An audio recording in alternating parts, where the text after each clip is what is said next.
So ayun nga no, isingit muna natin ito bago natin pag-usapan ng mainit na laban ngayon sa Olympics. Dahil kagabi nga ay ginulat dito ng NBA player na si Gordon Hayward ang kanyang mga fans matapos niyang i-anunsyo sa kanyang social media account ang kanyang pagre-retiro sa paglalaro sa NBA. Tara't pag-usapan natin yan.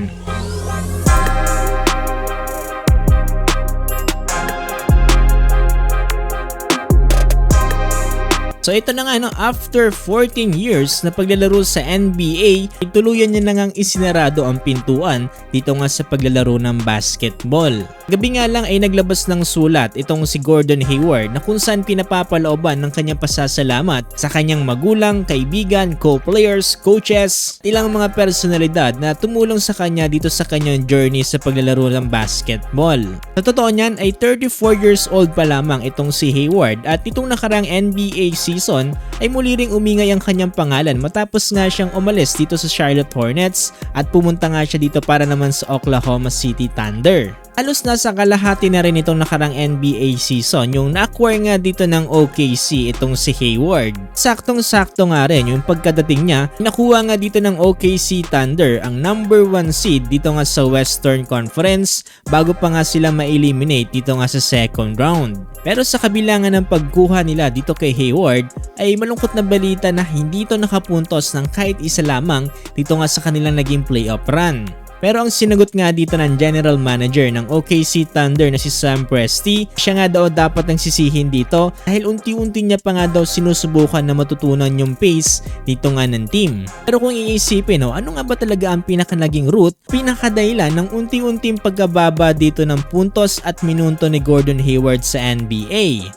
Ito lang naman niya matapos nga magkaroon ng napakatinding injury nitong 2017 to 2018 season dito nga para sa koponan ng Boston Celtics. Totoo niyan ay napanood ko rin itong laban na to at kung titignan talaga natin ay talagang bumaliktad at umikot nga yung paa niya dito Naman sumailalim siya dito sa matinding surgery at matagal nga rin siyang nawala dito sa NBA. Sa totoo niyan, medyo swerte-swerte pa nga itong si Gordon Hayward dahil matapos niya makarecover, nakapaglaro pa ulit siya dito sa NBA ng ilang mga seasons. Pero eventually, ay pinakawalan pa rin siya dito ng Boston Celtics. Ito yung mga panahon na marami nga nagalit dito sa Celtics. Matapos nga daw nilang gamitin itong si Gordon Hayward, ilang nga daw parang ginawa lang coke in can na kapag wala ng laman ay handa mo na itong itapon.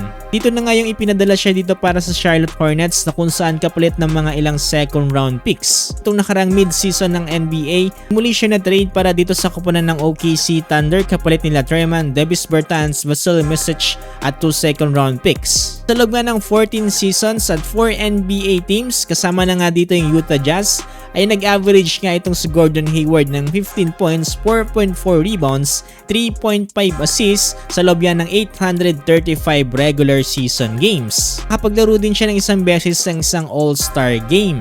Imagine, naunahan pa dito na Gordon Hayward na magretiro dito si LeBron James. Pero yun nga hindi pa rin naman talaga natin sila pwedeng ikumpara. Syempre, LeBron James yun.